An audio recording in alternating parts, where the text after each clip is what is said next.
Allahumma salli wa sallim wa barik ala Muhammad wa ala ali Muhammad kama sallaita wa barakta ala Ibrahim wa ala ali Ibrahim fil alamin innaka Hamidum Majid. Rabbi shrah li sadri wa yassir li amri wahlul 'uqdatam min lisani yafqahu qawli, amma ba'du. Bapak-bapak dan ibu-ibu serta jamaah sekalian, a'azani Allah wa iyyakum ajmain. Alhamdulillah pada pagi ini atas izin Allah kita bisa berjumpa kembali untuk melanjutkan ngaji kitab Al-La'ali Al-Bahiyah Syarah Sahih Al-Adab Al-Islamiyah karya Syekh Khalid Mahmud Al-Juhani yang mensarah kitab Sahih Al-Adab Al-Islamiyah karya Syekh Wahid bin Abdissalam Bali hafizahullahu ta'ala. Pada kesempatan pagi ini Bapak Ibu kita akan melanjutkan pembahasan tentang adab yang berkaitan dengan pernikahan . Pada kesempatan yang lalu kita sudah membahas sampai adab yang keempat adab-adab nikah. Nah, sekarang kita akan melanjutkan adab yang kelima yang disebutkan dalam kitab ini, yaitu yustahabbu an takuna waludan wa wadudan. Dianjurkan wanita yang akan dinikahi adalah wanita yang walud dan wadud. Walud itu subur berpotensi punya banyak anak. Wadud itu adalah wanita yang penuh cinta wadud. Bisa yang romantis. Intinya dia itu katsiratul mahabbah au mawaddah. Syadidul mahabbah tuhibbu zaujaha wa tudhiru lahu al-hub. Jadi wanita yang mencintai suaminya dan menunjukkan cintanya kepada si suami. Nah, ini itu makna al-wadud Maka nikahilah wanita yang penuh kasih sayang dan berpotensi punya banyak anak atau subur. Ini diantara adab ketika menikah yang perlu diperhatikan oleh laki-laki terutama. Nah, maka dengan demikian paham apa itu? Sekarang itu kan muncul itu paham free yang tidak mau punya anak free child Jadi nikah tapi tidak mau punya anak. Banyak itu sekarang itu orang-orang yang menikah tapi tidak mau punya anak. Nah, ini tentu bertentangan dengan syariat bersyariat.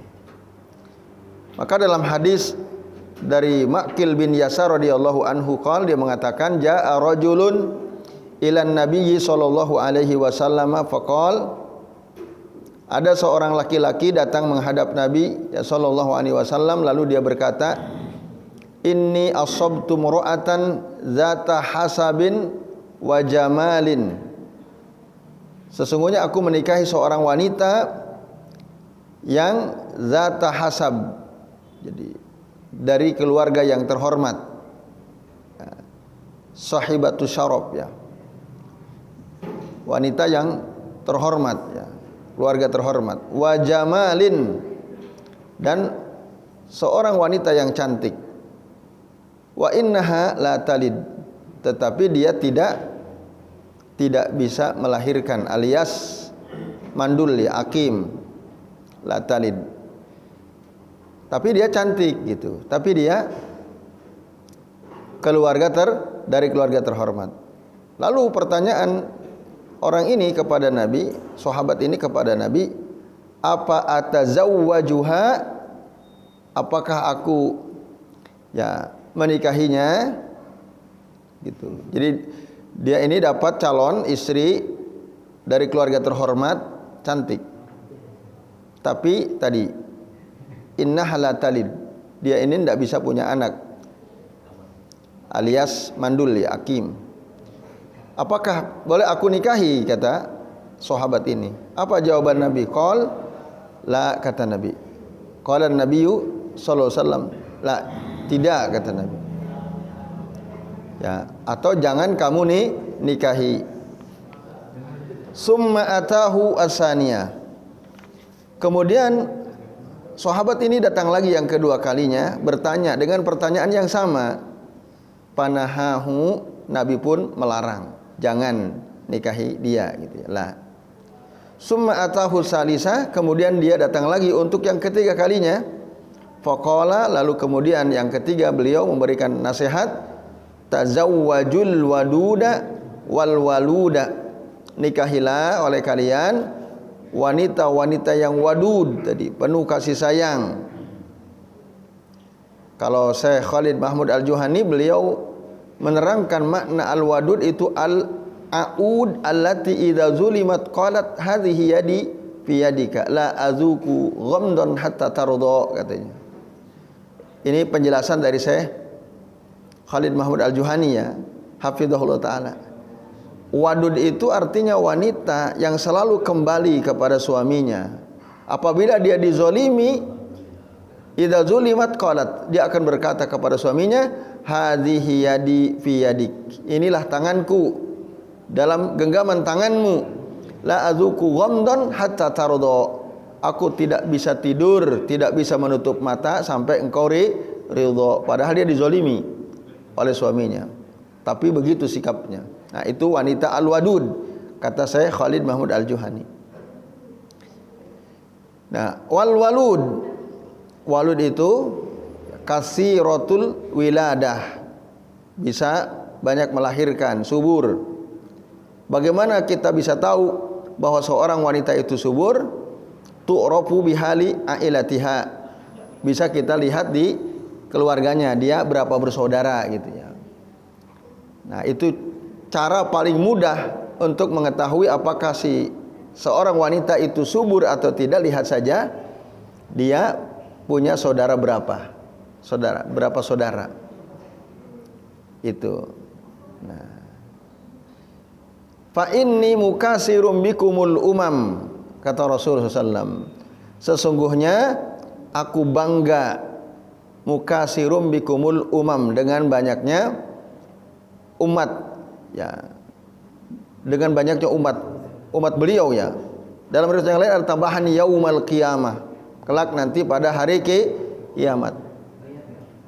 Rasul bangga kelak pada hari kiamat umatnya banyak. Nah, ini Bapak Ibu dan jamaah sekalian, a'azani Allah wa iyyakum ajmain, alasan kenapa Rasul menyuruh supaya laki-laki itu menikahi wanita yang wadud dan walud. Itu akan jadi kebanggaan beliau kelak nanti pada hari kiamat, banyak umatnya.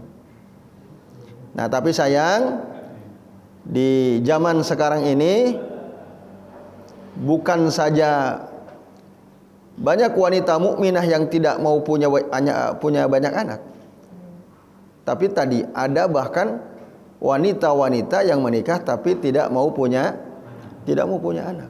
Pre-child itu sudah banyak. Nah, lebih banyak lagi tadi mau sih punya anak tapi nggak usah banyak. Yang hadir di sini mungkin yang pada umumnya berapa anaknya? Dua Bu ya. Nah, 2 saja sudah cukup gitu ya. Nah, maka di zaman sekarang kalau pengen punya anak banyak, isinya banyak ya Pak Bambang. Nah, jadi ini Bapak Ibu dan hadirin sekalian, a'azani Allah wa iyyakum ajmain.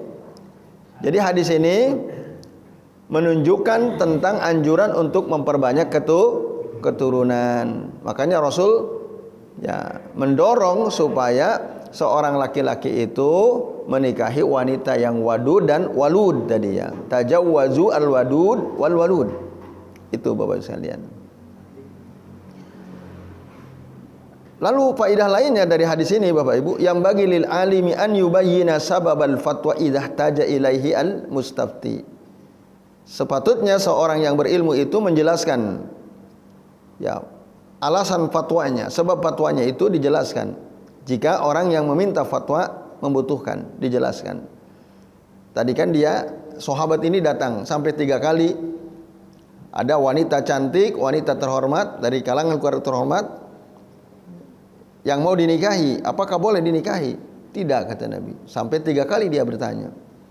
Nah, lalu Rasul menjelaskan alasannya kenapa kok jangan menikahi wanita yang bukan yang wadud, bukan walud ya. Atau tadi la talid. Alasannya tadi. Karena kata Nabi, fa inni mukasirum bikumul umam.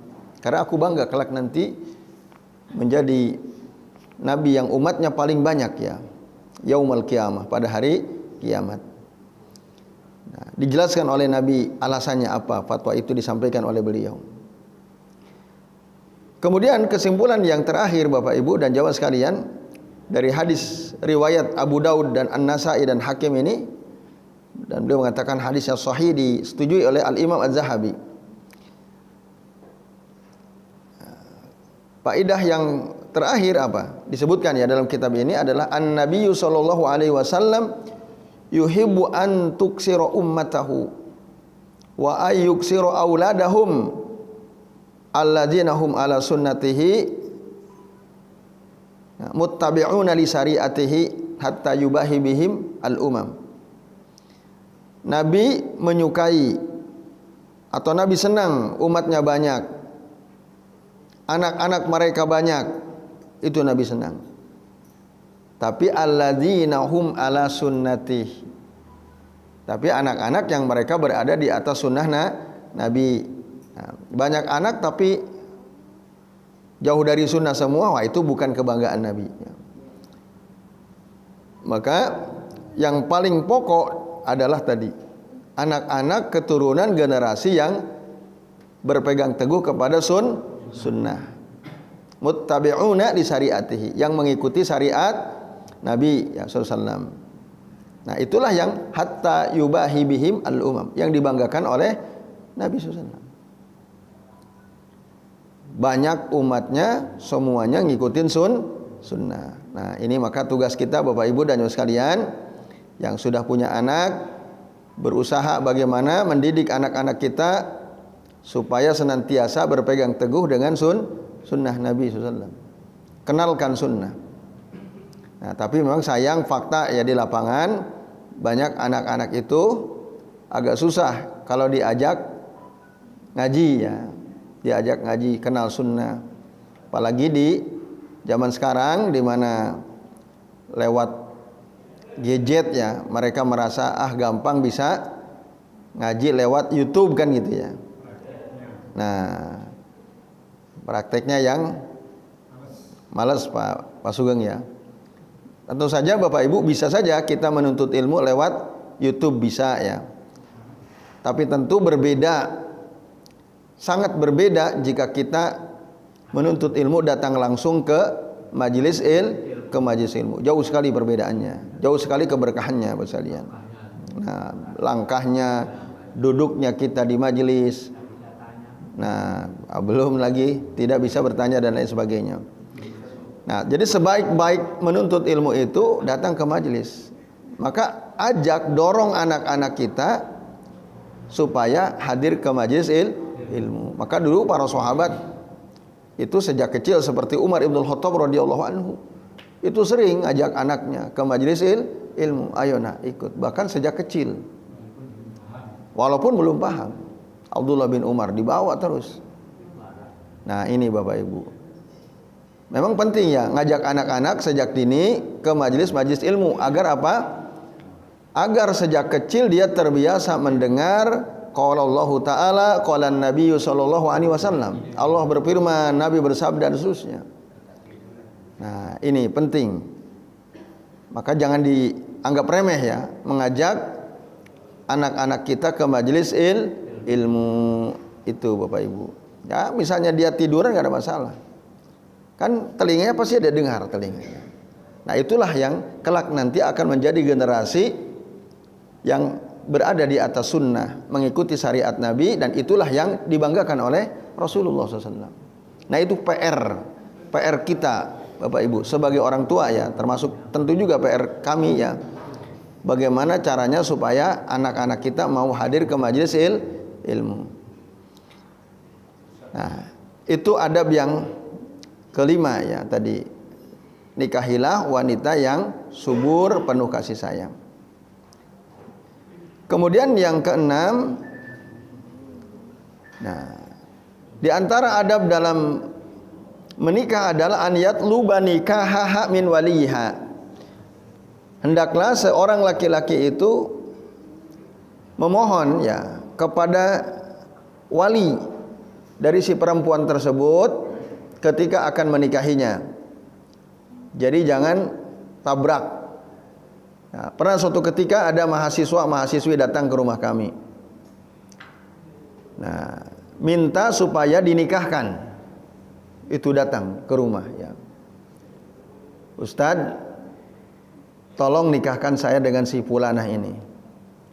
Nah, loh kok kenapa datang ke sini? Ya karena orang tua dia tidak mengizinkan gitu. Kenapa nggak mengizinkan? Ya alasannya masih kuliah. Yang disebutkan ya, karena masih kuliah, tapi kami saling suka dan kami ingin segera menikah, kata si orang itu ya. Kamu udah dapat izin belum dari bapaknya dia ini? Udah izinkan enggak? Enggak gitu. Ya makanya kami datang ke Ustadz supaya Ustadz nikahkan kami gitu ya. Loh kalau enggak ada walinya ya enggak bisa. Syarat pernikahan, rukun pernikahan itu diantaranya adanya izin dari wali gitu. Nah, maka dalam hadis Aisyah radhiyallahu anha, beliau mengatakan anna Rasulullah sallallahu alaihi wasallam qol, ayyuma mura'atin nakahat bi ghairi izni waliyiha panikahuha batilun. Siapa saja wanita yang menikah tanpa seizin walinya, maka nikahnya batil. Panikahuha batilun, panikahuha batilun. Sampai 3 kali Nabi menekankan batil nikahnya tanpa seizin wali. Fa in dakhala biha falahal mahar. Kalau dia dakhala biha, yang dimaksud di sini Bapak Ibu, kalau dia si laki-laki itu menggauli si wanita tadi, maka si wanita itu wajib mendapatkan mahar bimastahalla min farjiha. Nah, dengan sesuatu yang bisa menghalalkan kemaluannya atau bisa menghalalkan untuk digauli. Fa inistajaru, apabila mereka berselisih misalnya antara si anak dengan bapaknya, dengan walinya, bapaknya enggak mau menjadi wali, itu sangat mungkin terjadi ya, dalam kehidupan kita. Ada orang tua yang tidak mengizinkan ya anaknya untuk menikah dengan seseorang. Alasannya macam-macam. Ya, secara garis besar ya ada 2 ya. Ada alasan syar'i atau ada alasan duniawi. Nah, sehingga si bapak si perempuan, si wali ini tidak mau mengizinkan putrinya menikah dengan si fulan. Nah, istajaru, sehingga terjadi perselisihan. Bapak Ibu dan jamaah sekalian, a'adzani Allah wa iyyakum ajmain. Nah, lalu apa tuh solusinya apabila ada ya perselisihan antara wali dengan putrinya? Fasultanu waliyu man la waliyalah. Maka pemimpin itu adalah wali bagi orang yang tidak punya wali. Hadis akhrajahu at-Tirmidzi wa hasanahu wa Abu Daud wa Ibnu Majah wa Darimi wa Ahmad. Ini hadisun hasan. Nah, Bapak Ibu dan hadirin sekalian, a'adzani Allah wa iyyakum ajmain, hadis ini menunjukkan tentang ya, pentingnya izin dari wali. Bahkan itu adalah syartu sihhati nikah iznu al wali. Syarat sahnya pernikahan itu adanya izin dari seorang wali. Gitu. Harus ada wali. Kalau tidak tadi batil. Panikahuha batilun, panikahuha batilun. Sampai Nabi menekankan kata itu tiga kali. Bapak Ibu dan hadirin sekalian, a'azanillahu wa iyyakum ajmain. Maka mayoritas ulama ya berpandangan suatu pernikahan itu sah apabila si perempuan mendapatkan izin dari walinya. Kalau laki-laki tidak perlu, ya laki-laki. Ini khusus untuk perempuan. Jadi karena tegas sekali kata Nabi tadi, barang siapa yang menikah tanpa wali, panikahuha batilun, panikahuha batilun, ya panikahuha batilun. Jadi ayyuma imra'atin nakahat bi ghairi idni waliha panikahuha batilun, sampai beliau tegaskan itu 3 kali. Nah, ini Bapak Ibu dan hadirin sekalian, a'azanillahu wa iyyakum ajmain. Dalam hadis dari Abu Musa Al-Asy'ari radhiyallahu anhu, beliau mengatakan anna Nabiy sallallahu alaihi wasallam qala nikaha illa biwaliyin. Tidak ada pernikahan kecuali adanya dengan wali, dengan izin wali maksudnya. Nah, ini juga hadis sahih akhrajahu Abu Daud wa Tirmidzi wa Ibnu Majah wa Ahmad. Nah, menguatkan hadis ini ya. Apa ada ulama yang berpendapat boleh wanita menikah tanpa wali? Ada ya. Yaitu Abu Hanifah rahimahullah. Beliau mengatakan annal mar'atal hurrata al-aqilata al-balighah la yustaratu li sihatil aqd alaiha wujudu al-wali. Itu kata Abu Hanifah. Disebutkan dalam kitab Sahih Fiqh Sunnah. Seorang wanita merdeka yang berakal, yang baligh, yang dewasa itu tidak disyaratkan adanya wali ya untuk sahnya akad pernikahan. Wa innama yustaratu fi inkahi as-saghira. Nah, yang disyaratkan adanya wali itu adalah anak yang belum baligh. Itu kata mereka. Kata Abu Hanifah dan tentu para ulama yang mengikuti beliau.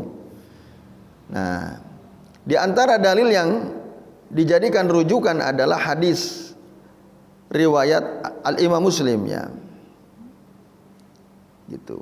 Kata Abdullah bin Abbas radhiyallahu anhuma anna Nabiy sallallahu alaihi wasallam qala al-ayyimu ahaqqu bi nafsiha min waliha. Seorang janda itu lebih berhak atas dirinya daripada walinya. Wal bikru tusta'zanu fi nafsiha, dan seorang gadis itu dimintai izin ya pada dirinya, wa idzuha somatuha, dan izinnya adalah diamnya. Itu diantara dalil yang digunakan oleh Abu Hanifah, sehingga kesimpulan beliau, wanita yang sudah berakal, sudah baligh, wanita merdeka itu boleh menikah tanpa adanya wali. Nah, tapi ini pendapat yang bertentangan dengan pendapat jumhur ya, mayoritas ulama. Ini sekalian, a'adzanillahu wa iyyakum ajmain. Nah, maka kata saya Abu Malik Kamal bin As-Sa'id Salim fas-sahih, yang benar, alladzi la yajuzu khilafuhu, yang tidak boleh diselisih ada apa? Annal waliya syartun fi sihhatin nikahi kama zahaba ilaihi al-jamaahir. Bahwa wali itu, adanya wali, izin dari wali itu ada syarat sahnya pernikahan, sebagaimana yang dicenderungi oleh mayoritas ulama. Ya, ini yang menjadi pandangan jumhur ulama. Wallahu a'lam. Nah, ini Bapak Ibu dan hadirin sekalian rahimani wa rahimakumullah. Jadi harus ada izin dari walinya. Nah, kecuali tadi ada wali yang tidak mau menikahkan putrinya karena alasan duniawi. Kalau alasan syar'i ya harus diikuti oleh si anak. Ada anak perempuan mau dinikahi laki-laki, tapi laki-lakinya ini tidak punya akhlak. Ya, secara penampilan juga tidak menunjukkan orang yang beragama gitu ya. Penampilan fisiknya, tata cara dia berbicara, bersikap di hadapan orang tua itu buruk. Nah, tidak sopan misalnya. Bahkan ketika ditanya, dari mana mas? Pengen tahu aja dari mana misalnya. Ini calon mertua yang nanya, tidak sopan. Ditanya, kamu tiap hari sholat apa enggak? Enggak penting sholat misalnya. Jelas dia jawab seperti itu. Padahal dia ingin menikahi putrinya. Lalu si bapak ini bilang ke putrinya, kamu jangan menikah dengan laki-laki rusak seperti ini. Tapi aku cinta ya pak, jangan. Makan cinta. Makan tuh cinta ya. Jadi orang seperti ini, apabila nanti dia ya tidak suka padamu, pasti kamu akan dizolimi. Ya. Nah, maka wali punya hak untuk melarang ya, putrinya. Tapi kalau yang datang itu orang soleh, ya laki-laki soleh, tapi miskin misalnya, tapi miskin. Ada nggak akhirnya orang tuanya nggak mau, jangan gitu, dia orang miskin banyak ya. Nah, maka ini terjadi istajaru misalnya, perselisihan antara bapak dengan putrinya. Pak, dia ini orang soleh pak, dia bertanggung jawab, dia alhamdulillah sholatnya 5 waktu rajin, bahkan selalu berusaha jamaah pak, rajin datang ke majelis ilmu. Nah, kerjanya apa? Kerjanya apa? Ya kerjanya cuman apa? Nah, ojol misalnya, ojek online gitu ya. Wos, jangan. Kamu nanti makan apa? Makan ojol. Nah, dilaranglah oleh orang tuanya, padahal dia walaupun ojol tapi setiap kali terdengar azan selalu pasti mampir ke masjid untuk sholat berjamaah ya bersalian. Tapi dilarang oleh orang tuanya. Walinya malah melarang. Karena apa? Fakir tadi ya. Penghasilannya tidak banyak, tidak mentereng pekerjaannya misalnya.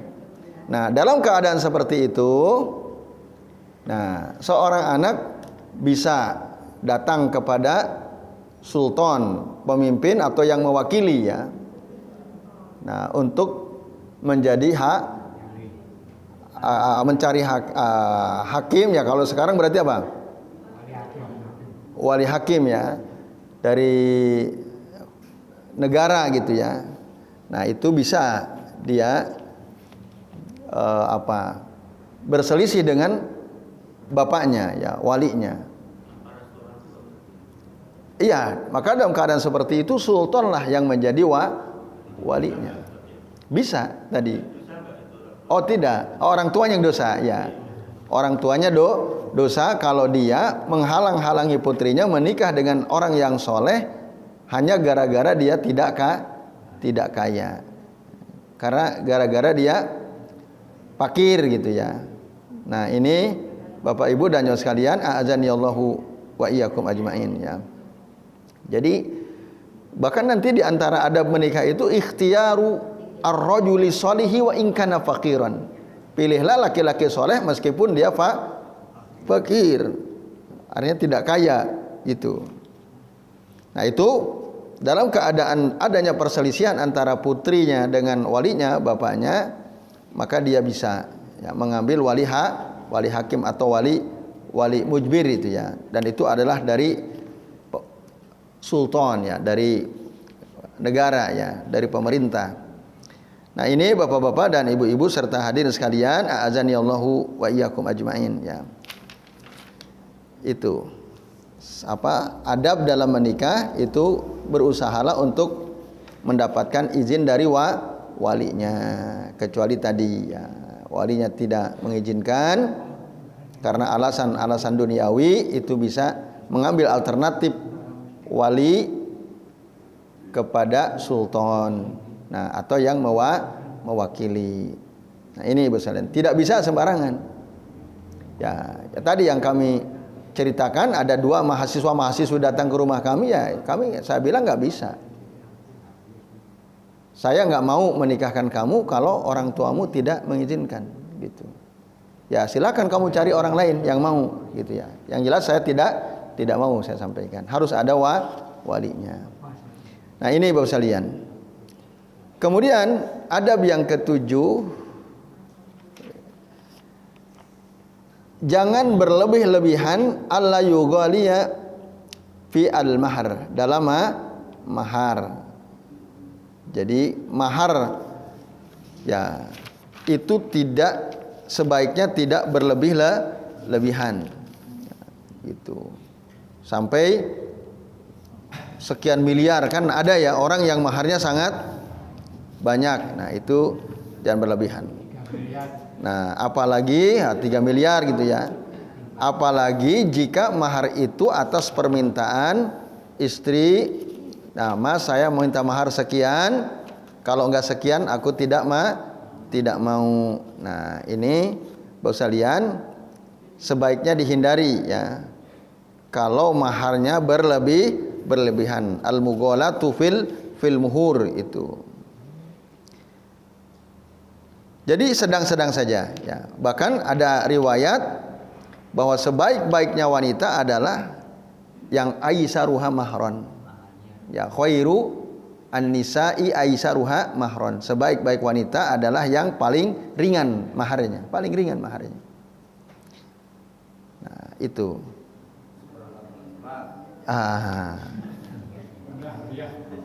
Bapak Ibu dan jamaah sekalian, apa sebab?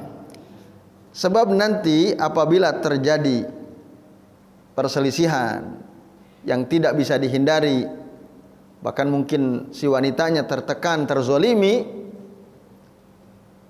nah akhirnya dia ingin cerai tapi suaminya tidak mau menceraikan. Coba bagaimana itu? Nah, kan ada memang alternatif khulu ya, perempuan menggugat cerai, minta cerai. Tapi kan syaratnya harus mengembalikan mahar. Coba kalau maharnya 3 miliar sama mobil apa misalnya, rumah megah dan seterusnya, kan pasti kesulitan. Nah, ini Bapak sekalian. Tapi kalau maharnya cuma seperangkat alat sholat, wah, gampang. Ya, maharnya cuma cincin 1 gram misalnya, maka tidak keberatan, ringan bagi si wanita untuk itu manfaat ke depan ya, gitu. Tapi tentu laki-laki yang baik juga dia tidak terlalu, kalau dia mampu dia tidak terlalu pelit gitu ya. Nah, cuma tadi tidak berlebihan. Allah yughaliya fil mahar. Nah, ini berdasarkan hadis dari Abul Ajfa ya radhiyallahu anhu. Abul Ajfa As-Sulami Al-Basri. Beliau mengatakan, qala Umar bin Al-Khattab radhiyallahu anhu, berkata Umar bin Al-Khattab radhiyallahu anhu, nah, ala la taglu sudukan nisa'i fa innahu law kana mukramatan fid dunya aw taqwa indallah kana aulakum bihi an-nabiyyu sallallahu alaihi wasallam. Ketahuilah, kata Umar, janganlah kalian berlebihan dalam memberikan mahar kepada seorang wanita, sudukan nisa. Kenapa? Fa innahu law kana mukramah fid dunya, sesungguhnya apabila jika mahar itu ada suatu kemuliaan di dunia, au taqwa indallah, atau ketakwaan di sisi Allah, kana aulakum bihi an-nabiyyu sallallahu alaihi wasallam. Nah, maka pastilah orang yang paling utama daripada kalian adalah Nabi, memberikan mahar yang sangat banyak gitu ya. Kalau itu adalah mukramah fid dunya au taqwa indallah, kana aulakum bihi an-nabiyyu sallallahu alaihi wasallam. Maka yang akan memberikan mahar sangat banyak itu tentu Nabi lebih utama daripada kalian. Pasti Nabi akan lebih dulu daripada kalian untuk melakukan hal itu. Apabila apa? memberikan mahar itu adalah suatu kemuliaan di dunia atau ketakwaan di sisi Allah Subhanahu wa taala. Lalu kata Umar, ma asdaqa Rasulullah sallallahu imra'atan min nisaihi wala usdiqat imra'atun min banatihi aksar min sintai asrata uqiyah. Nah, tidaklah Nabi memberikan mahar kepada istri-istri beliau dan tidak pula putri-putri beliau diberikan mahar lebih dari 12 uqiyah. 12 uqiyah. Nah, 12 uqiyah itu ya adalah satu uqiyahnya sama dengan 40 dirham. 40 dirham. Berarti kalau 40 kali 12 sama dengan 480 dirham atau 12 uqiyah. Itu kata Umar bin Khattab. Wa innar rajula la yugli bi sadaqati imraatihi hatta yakuna laha adawatun fi nafsihi. Dan sesungguhnya seorang laki-laki dia berlebih-lebihan dengan mahar yang diberikan kepada istrinya hatta yakuna laha adawatun fi nafsihi, sehingga nah itu akan memberatkan dirinya gitu. Menjadi musuh baginya atas dirinya. Bahkan wahatta yakula kata Nabi, sampai nanti dia atau Umar Ibn Khattab mengatakan sampai dia nanti berkata kulibtu lakum ilqa al-kirbati. Aku dibebani, ya kata orang ini yang tadi dia berlebihan dalam memberikan mahar, aku dibebani oleh kalian, nah, sampai bahkan ilqal kirbah. Ilqal kirbah itu nah tempat minum ya, tempat minum al-kirbah. Itu aku sampai dibebani untuk itu gitu. Dia sampai merasa seperti itu. Kalau maharnya berlebihan. Hadis akhrajahu Abu Daud wa Tirmidzi wa qala hasanun sahih. Juga ini dikeluarkan oleh Al-Imam An-Nasa'i wal lafdzu lahu, dan lafadznya dari beliau. Nah, Bapak Ibu dan jamaah sekalian, itu yang pertama. Yang kedua, hadis riwayat Abu Salamah bin Abdurrahman annahu qala, dia mengatakan sa'altu Aisyah radhiyallahu anha zaujan Nabi sallallahu alaihi wasallam, aku bertanya kepada Aisyah radhiyallahu anha istri Nabi sallallahu alaihi wasallam, kam kana sadaqu Rasulillah sallallahu alaihi wasallam, berapakah maharnya Rasul sallallahu alaihi wasallam, kepada Aisyah maksudnya. Qalat, lalu beliau menjawab, kana sadaquhu li azwajihi ya sintai asrata uqiyah wa nasyan. Jadi maharnya Nabi kepada isi-isinya adalah 12,5 uqiyah. Nasyan itu, nah, Aisyah bertanya, qalat atadri man nash? Atadri ma an-nasyu? Kata si perawi hadis ini Abu Salamah Ibnu Abdurrahman, qultu la, tidak, saya enggak tahu apa maksudnya nash. Qalat nisfu uqiyatin. Nash itu artinya setengah uqiyah. Nah, itu fatilka khamsumi'ati dirhamin. Total itu ada 105 ya, 500 maaf. Khamsumi'ati dirhamin, 500 dirham. Fahadza shadaqu Rasulillah sallallahu alaihi wasallam li azwajihi. Inilah dia maharnya Rasulullah sallallahu untuk istrinya. Nah, ini ya apa yang diberikan oleh Nabi kepada istri-istri beliau sebagai mahar atau yang diterima oleh putri-putri beliau mahar dari para suaminya, ya kan ada siapa? Ummu Kulsum, ada Ruqayyah, ada Zainab, ada Fatimah ya radhiyallahu anhum ajmain. 4 putri Nabi itu ya sama. Maharnya sekitar 12 uqiyah. Nah, ini adalah mahar yang tidak berlebihan ya. Ini sekalian, a'azani Allahu wa iyyakum ajmain. Nah, maka kesimpulan dari hadis ini Bapak Ibu, hadis ini mendorong agar kita tidak berlebih-lebihan. Al-hasu ala adami al-guluwi fil muhur. Tidak berlebih-lebihan dalam memberikan mahar. Kemudian sekaligus azimu zuhdin nabiyyi sallallahu alaihi wasallam di dunia, menunjukkan keagungan sikap zuhud Nabi di dunia. persalinan. Nah, kemudian di antara kesimpulan penting dari hadis ini adalah hirsu as-sahabah radhiyallahu anhum alal amal bi sunnatin nabi sallallahu alaihi wasallam qaulan wa amalan. Semangat para sahabat radhiyallahu anhum untuk mengamalkan sunnah Nabi, baik ucapan maupun perbuatan. Nah, ini Bapak Ibu dan hadirin sekalian, jadi mahar itu memang adalah hak wanita, maka laki-laki sebaiknya bertanya, "Dek, kamu mau mahar apa?" tanya. Nah, sebagai wanita mukminah harusnya dia tadi ya tidak meminta mahar secara berlebihan, apalagi kalau sampai membebani calon suaminya. Nah, dia nanti akan merasa terbebani. Nah, tadi kembali bahwa sebaik-baik wanita itu adalah yang paling ringan maharnya. Nah, ini Bapak Ibu dan hadirin sekalian, azanillahu wa iyyakum ajmain. Jadi saya kira sementara ini yang bisa kita bahas, ini jam 6:56, ada waktu beberapa menit, barangkali ada di antara Bapak Ibu dan jemaah sekalian yang mau bertanya, kami persilahkan. Ada pertanyaan Bapak Ibu? Jadi silakan. Waalaikumsalam warahmatullahi wabarakatuh.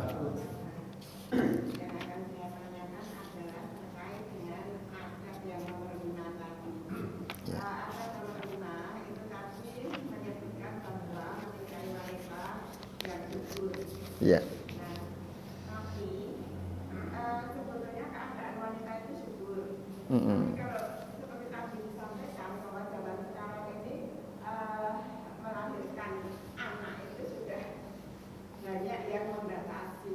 Iya.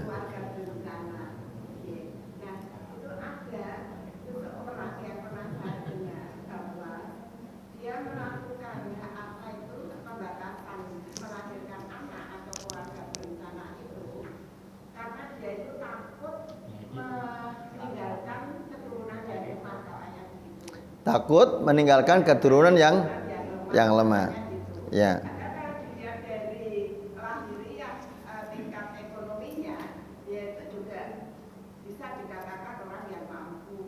Nah, itu bagaimana dengan alasan tersebut, apakah itu tepat atau tidak? Ya. Yang kedua, akad yang nomor 6. Akad yang nomor 6 itu tadi disebutkan bahwa wanita yang mau nikah itu harus mendapat izin dari wali.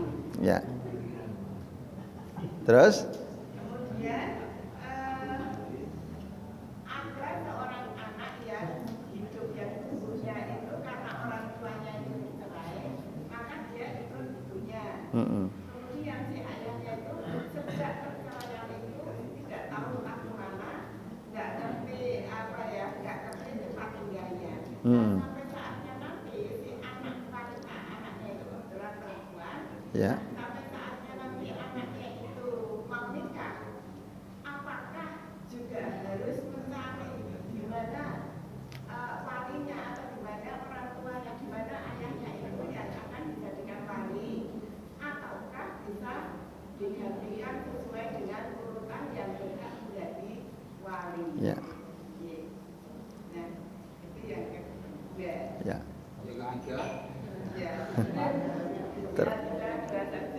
Dua saja. Baik, monggo Pak Wikan. Tapi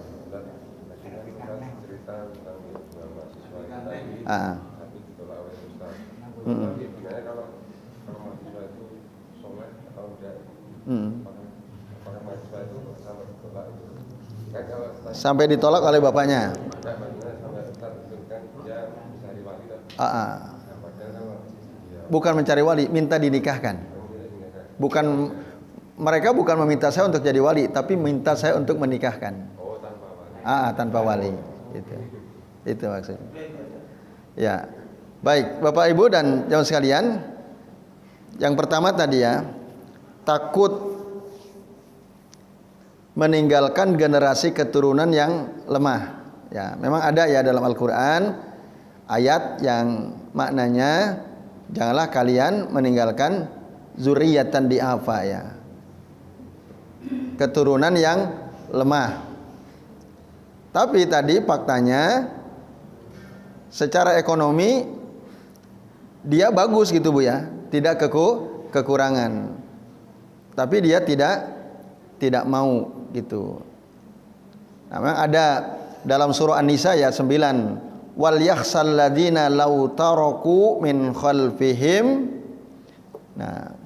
zurriyatan di'afa khafu alaihim falyattaqullah wal yaqulu qaulan sadida. Nah, ini ada ayatnya. Hendaklah takut ya, mereka orang-orang yang meninggalkan di belakang mereka anak keturunan yang lemah. Nah, taraku min khalfihim tadi zuriyatan di apa maksudnya abna sigoron di apa. Nah, itu hendaklah takut. Ada memang. Nah, Bapak Ibu dan sekalian, azani Allah wa iyyakum ajmain. Nah, tetapi ini bukan berarti ya kalau kita baca ya di dalam tafsir misalnya tafsir Al-Mukhtasar ya, makna takutlah orang-orang yang meninggalkan di belakang mereka anak keturunan yang lemah. Nah,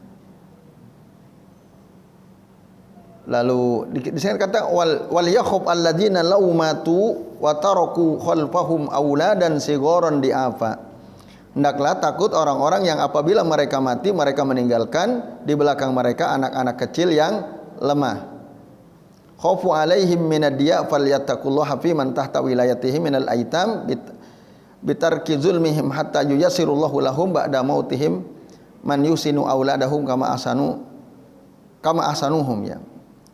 Nah, jadi hendaklah kalian bertakwa kepada Allah pada orang-orang yang berada di bawah kewalian mereka dari anak-anak yatimnya dengan tidak menzolimi mereka sampai Allah memudahkan bagi mereka ya setelah kematian orang tuanya itu.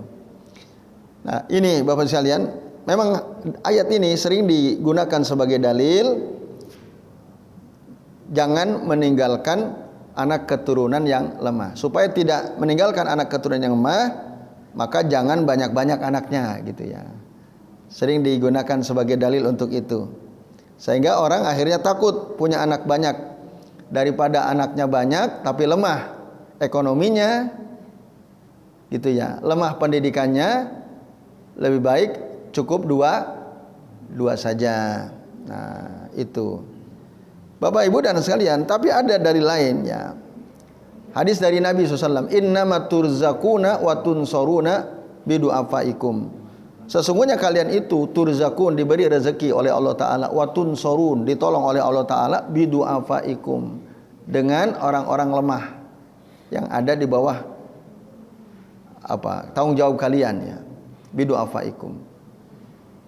Jadi justru sebenarnya kalau semakin banyak orang lemah yang berada di bawah tanggungan kita, itu akan menjadi sebab datangnya pertolongan Allah Ta'ala, akan menjadi sebab datangnya rezeki dari Allah Subhanahu wa Ta'ala. Nah, tapi tentu ya, orang-orang soleh ya gitu ya, orang-orang soleh, terutama orang-orang soleh itu harusnya tidak khawatir ya, karena orang soleh itu pasti semangat kerja, ya atau tidak?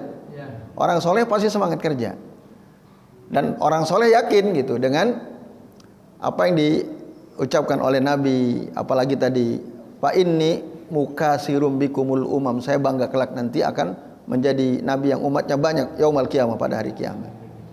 Nah ini Bu, maka kita sebagai seorang mukmin sebaiknya ya jangan takut gitu ya, karena nanti rezeki pertolongan Allah akan datang kalau kita hidup sesuai dengan tuntunan Al-Quran dan Sunnah itu. Nah ini jawabannya Bu. Kemudian izin dari wali tadi ya. Bagaimana jika bapak dari si perempuan itu tidak ada? Tidak adanya kemana? Karena cerai. Entah nggak tahu kemana, nomor HP-nya diblokir semua ya, sehingga kesulitan mencari bapaknya. Nah, tidak ujug-ujug wali hakim ya, ada urutan-urutan Bapak Ibu dan sekalian. Nah, jadi wali itu ada urutannya. Kalau bapaknya tidak ada, bisa ke kakeknya. Itu. Memang para ulama berbeda pendapat tentang tartibul auliya ya. Urutan wali dalam menikahkan seorang wanita. Itu ada urut-urutannya.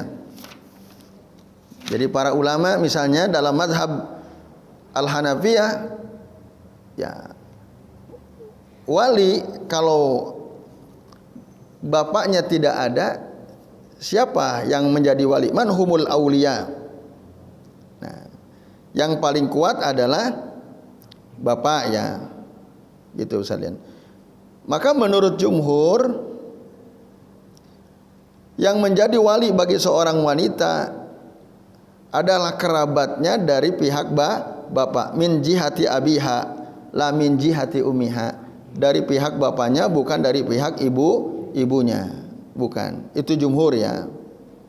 Tapi kalau Abu Hanifah mengatakan bisa dari pihak ibu gitu. Misalnya paman dari ibu. Maksudnya adik ibunya atau kakak ibunya bisa. Tapi jumhur mereka mengatakan tidak ya. Nah, ini Bapak Ibu dan hadirin sekalian, azanillahu wa iyyakum ajmain. Jadi kalau masih ada bapak, maka bapaknya. Kalau tidak ada, ya kakeknya. Kakek. Kalau tidak ada, bisa kepada summal ikhwah. Ikhwah itu berarti saudaranya, kakaknya atau adiknya. Di si perempuan itu punya kakak enggak? Punya adik enggak? Kalau punya, nah maka mereka lah yang menjadi walinya. Kalau bapaknya enggak ada, kakek udah enggak ada, ya saudaranya. Itu. Kalau enggak ada, saudaranya udah meninggal semua, bisa abnaul ikhwah, keponakan berarti. Abnaul ikhwah itu bisa. Baru summal a'mam, baru kemudian paman. Paman bisa jadi wali ya. Tadi kalau jumhur min jihatil ab ya, dari bapak, pihak bapak ya. Itu menurut penjelasan para ulama tentang urutan-urutan wali ya, urutan wali. Ada khilaf tentang urutan setelah bapak kakek dulu atau saudara dulu dan seterusnya. Tapi tadi wahwa wali itu adalah menurut jumhur hum aqaribuha az-zukur min jihati abiha la min jihati ummiha. Mereka adalah kerabat, keluarga dekat dari pihak laki-laki, yaitu dari pihak si bapak, bukan dari pihak ibu, la min jihati ummiha menurut jumhur. Jadi bisa Bu, cari kakeknya, cari saudaranya, cari pamannya dan seterusnya. Jadi itu Bu, bisa. Ya, ada alternatif. Baru kalau enggak ada semua, tadi as-sultanu waliyun liman la waliyalahu. Pemerintah atau wali hakim itu bisa menjadi wali bagi orang yang tidak punya wali. Itu wallahu a'lam bishawab. Nah. Kemudian tadi Pak Wikan ya, sudah clear ya. Saya didatangi oleh mahasiswa-mahasiswi itu bukan untuk menjadi wali, tapi untuk menikahkan. Dan memang tugas menikahkan itu tugas wali sebenarnya. Yang menikahkan itu wali. Jadi aku nikahkan putriku fulanah bintu fulan dengan si fulan bin fulan dengan mahar sekian dibayar tunai. Nah, lalu Pak Bambang sebagai calon suaminya misalnya saya terima nikahnya fulanah bintu fulan dengan mahar sekian dibayar tunai misalnya. Nah, ini Bapak Ibu. Tapi pada umumnya biasanya wali itu mewakilkan kepada naib gitu ya, KUA. Naib itu artinya wakil, naib. Nah, sebenarnya untuk menjadi naib itu tidak harus KUA. Nah, siapa saja yang dipercaya oleh orang tuanya, tentu saja harus usahakan orang-orang soleh yang ngerti gitu ya. Pak atau Ustadz, tolong nikahkan putri kami. Panjenengan mewakili kami untuk menikahkan putri kami, boleh ya itu. KUA-nya ada, ya bisa juga. Untuk mencatat saja tugasnya. Cuman yang menjadi naib adalah siapa? Kiai atau ustadz dari si bapaknya itu bisa misalnya. Nah, tapi sebenarnya menikahkan sendiri boleh karena itu kewajiban wali ya, kewajiban wali. terhadap putrinya. Jadi itu Bu, Bapak Ibu sekalian. Jadi tadi Pak Wikan tanya, saya diminta untuk apa ya? Menikahkan. Ya mungkin dia mau menjadikan saya wali, menikahkan si mahasiswa itu dengan dirinya gitu ya. Tapi saya tanya, ada nggak diizinkan nggak sama orang tuamu? Tidak diizinkan. Alasannya karena kami masih kuliah. Ya sudah. Nah, tunggu sampai selesai kuliah. Kalau tidak mau, ya silakan. Intinya saya tidak mau menikahkan tanpa seizin walinya. Ya baik Bapak Ibu dan hadirin sekalian, rahimani wa rahimakumullah. Karena soto nampaknya sudah menunggu kita di luar ya. Keburu dingin kata Pak Bambang. Ini kelihatan Pak Bambang kayaknya pengen sarapan ini ya. Jadi kita cukupkan sampai di sini. Mari kita akhiri kajian kita dengan doa kafaratul majlis. Subhanakallahumma wa bihamdika asyhadu an la ilaha illa anta astaghfiruka wa atubu ilaik. Wa sallallahu ala Muhammadin wa ala alihi wa sahbihi wa baraka wa sallama alaihim ajmain. Billahi taufiq wal hidayah. Wassalamualaikum warahmatullahi wabarakatuh.